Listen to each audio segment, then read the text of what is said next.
Hi, everybody. Welcome to another episode of the Successful Women's TV show. My name is Galit Ventura-Rozen. I am a professional speaker, commercial real estate broker, and co-founder of Everyday Woman. One of my favorite things to do is interview women from all over the world that are doing amazing things to help other women and a few men. Today, I'm excited to have with me Naowshaba Ferdous. Welcome. Thank you so much, Galit. I'm really happy to be here. I have seen that you have interviewed so many amazing women on your show, so I felt very honored that you're allowing me to be a part of this. So thank you so much. I'm really happy to be here. Yes, and did I pronounce it right? Yes, you did. Yay. That's such a big one for me, having such a different name and growing up with such a different name in America. So yes, you can relate. You can relate. I did that. One of the things that my team does is they help me find women that have other Facebook groups that are really trying to make a difference, have thriving businesses that are helping other women and men. And that's how we found you. So I'm so excited that you're here. I'm going to talk a little bit about how amazing you are. And then we're going to jump right into your topic, which is how your thinking creates predictable success. Yes. That's going to be a fun one. One of my favorite topics is mindset. So we're going to have a lot of fun with this one. Okay. Naowshaba is a business strategist who helps ambitious women think clearly, act strategically, and master the psychology that drives success.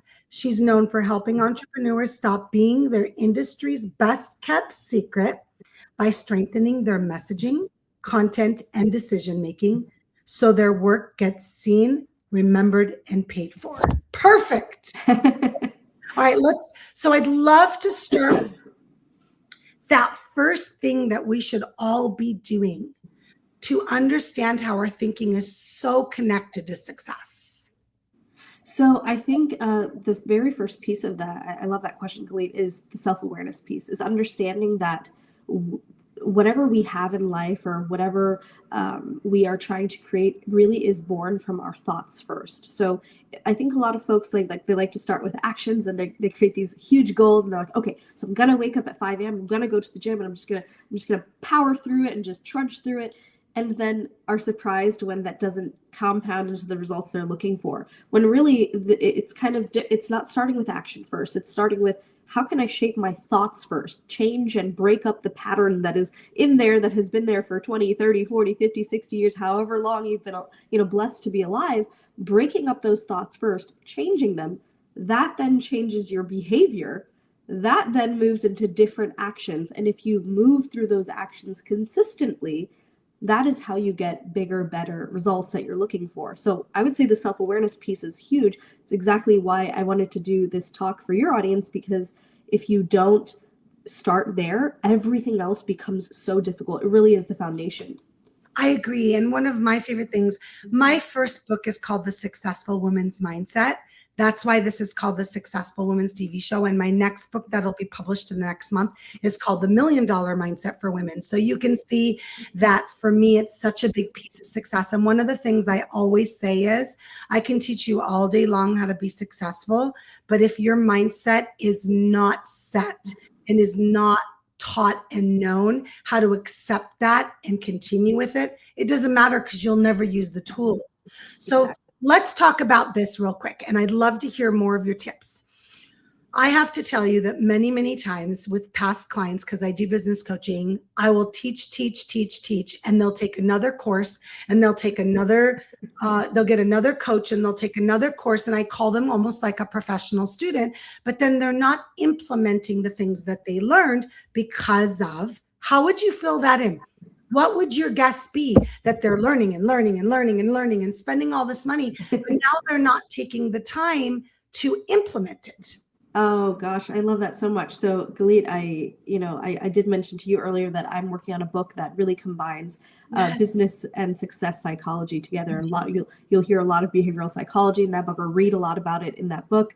And I actually have an exact chapter on this topic, because myself included, with some of my clients in the past, I've noticed they do the same thing. Very much a professional student. I actually love that phrase. I've got to use that now. Professional student, really just addicted to learning. And so to really put it simply, to put it short, is it really comes from a sense of perfectionism. And there's so many different types of perfectionism, which I didn't even know before I started writing the book, when I really was researching, like, why do people do that? Why are they so addicted to this constant improvement is what it feels like. It feels like you're being pragmatic, you're being smart, you're being logical. Of course, they should go and get other courses and just continuously learn. But really, what we're seeing when folks are so addicted to doing that is it is a way to keep them safe.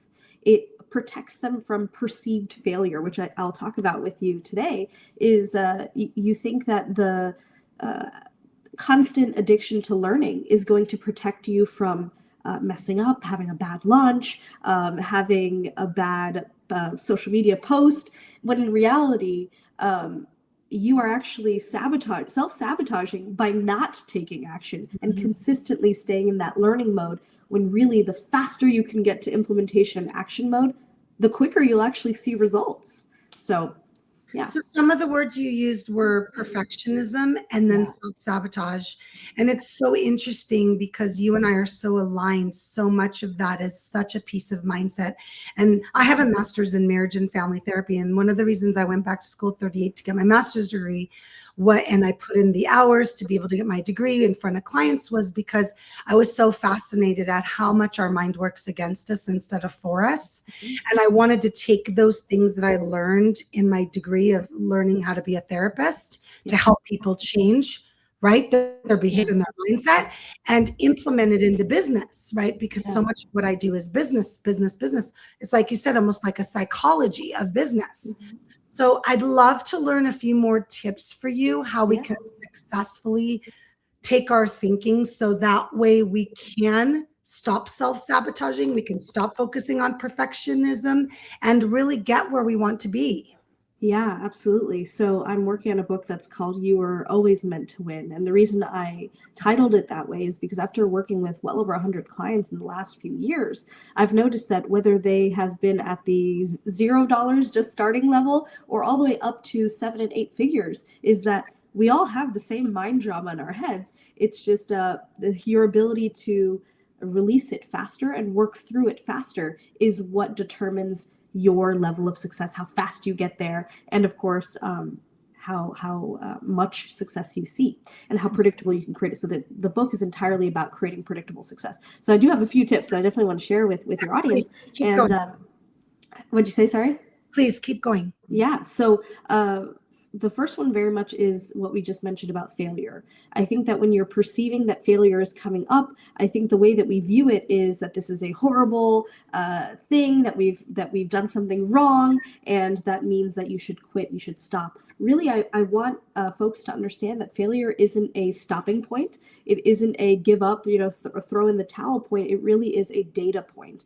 You use failure to see what you could be doing better. You want to see it as, how can I fail faster to win faster?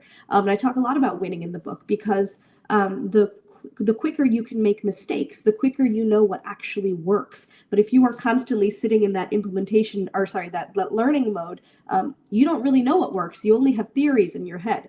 So that's the first one that I really wanted to share. And the second one that has been really life-changing for me is that you are what you do. Okay, your identity and really the reality you have in front of you, if it's not one that you love, you're not where you want to be in your business, you're not where you want to be in your career, you're not where you want to be in your health, it has been because of the actions that the very small daily habits you are taking every single day. So you are not your goals, you are not what you want, wish, hope for, you are the very small habits you are taking every single day over an extended period of time. And that can sound kind of scary, but I like to think, Galit, it's really empowering because you can look at, okay, if I'm not where I want to be in life or in my business, what can I change? You have so much control over this. Your identity shapes when you have awareness of that fact and go through that thoughts, behavior, action process that I mentioned earlier. And in theory, it sounds so simple. Yeah, very true. Right? You literally just gave us the steps. Let's go. Right? And thoughts to action and everything in the middle. And why is it so hard for people to change that mindset, the way that they think, aside from fear of failure or Yeah. perfectionism or self-sabotage. I know that those are part of the reason for many people. It could just be one of those things. It could be all of those things.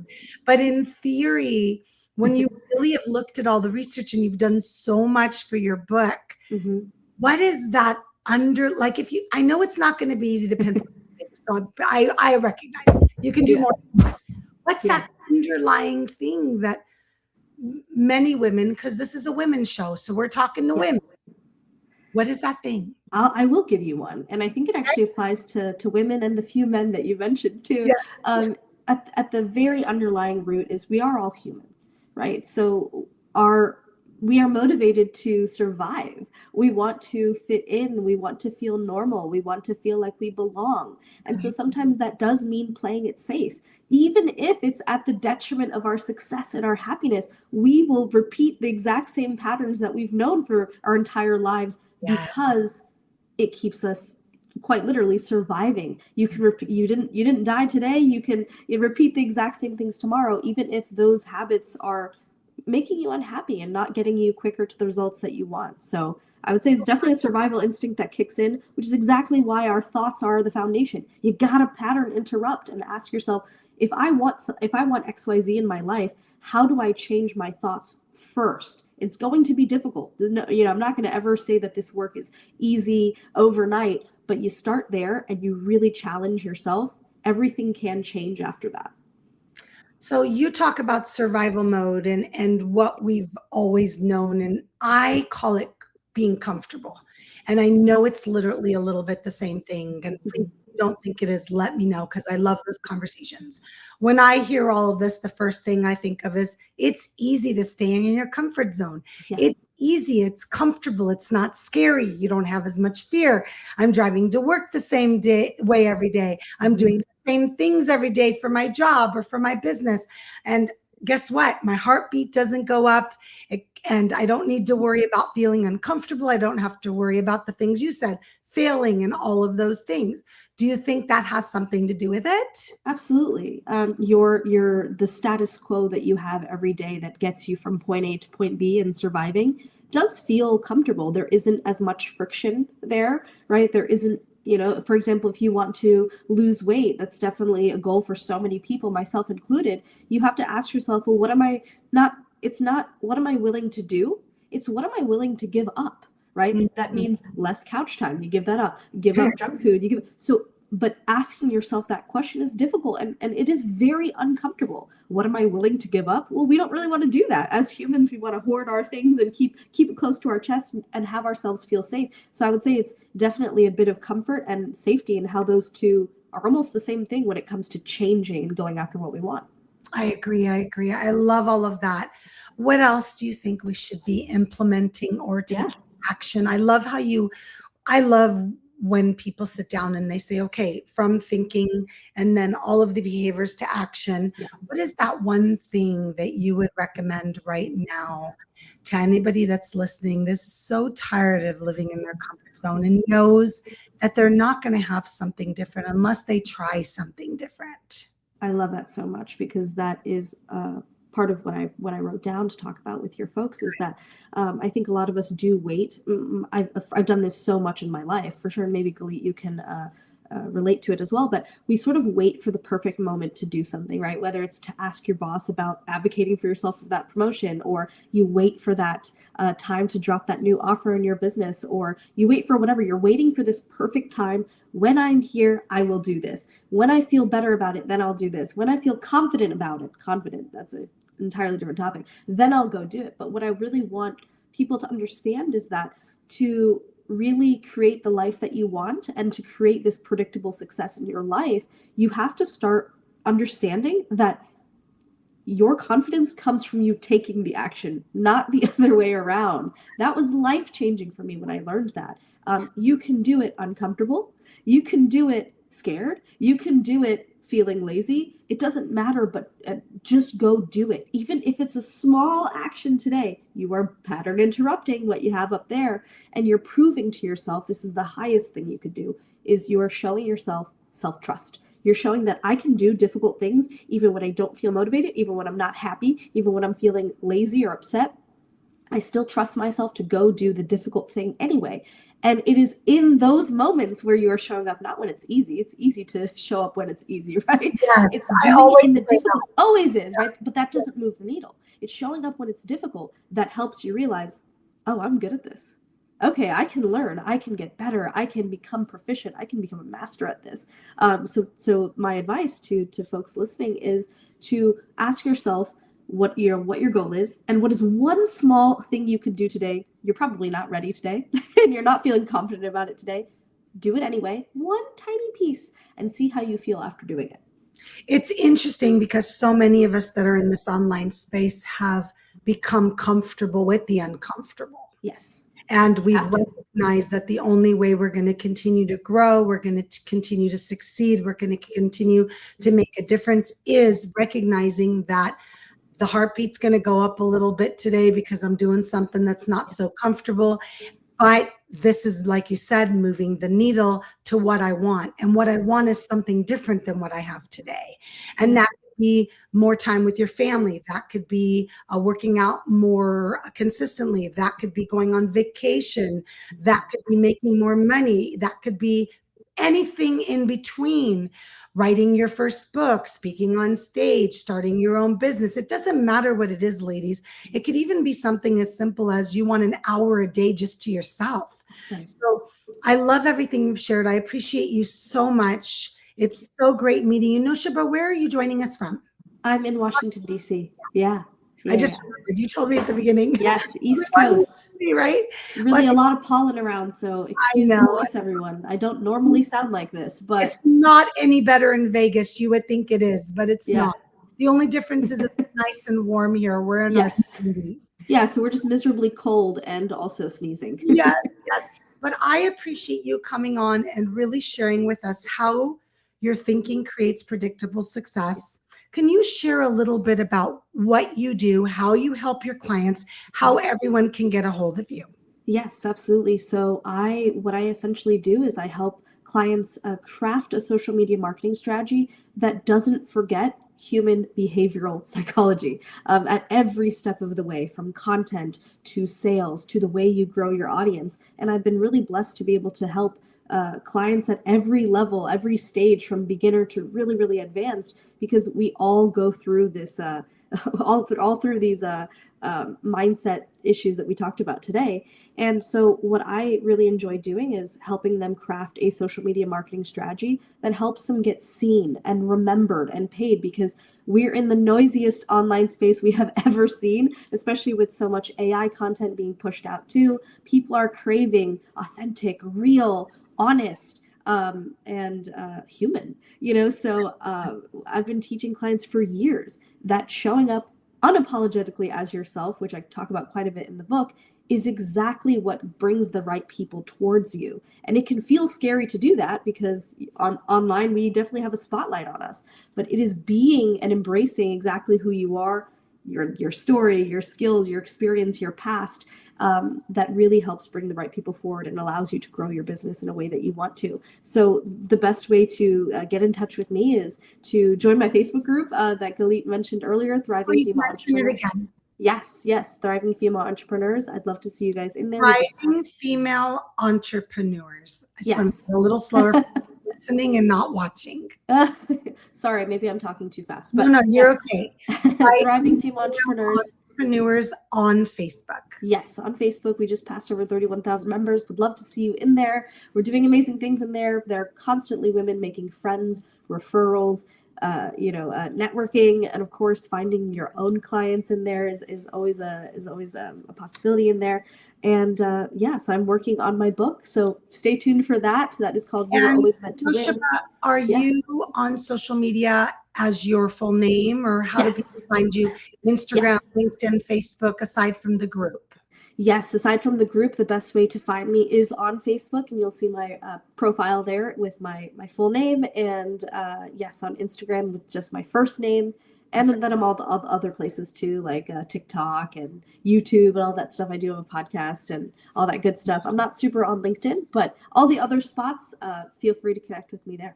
Great. And those that are listening, please go ahead and look in the description of the podcast and you'll find the spelling of Naowshaba's name. Yes. So that way you can find her and you can connect with her. Thank you so much for coming on. I loved our topic. We could probably talk about it for hours, Yes. but I don't want to lose our viewers and I want to listen to the whole thing. So I appreciate you for coming on, and everybody listening and watching. Thank you so much for joining me, Galit Ventura-Rozen, for another episode of the Successful Women's TV show. Until next time, bye. Thank you. Bye.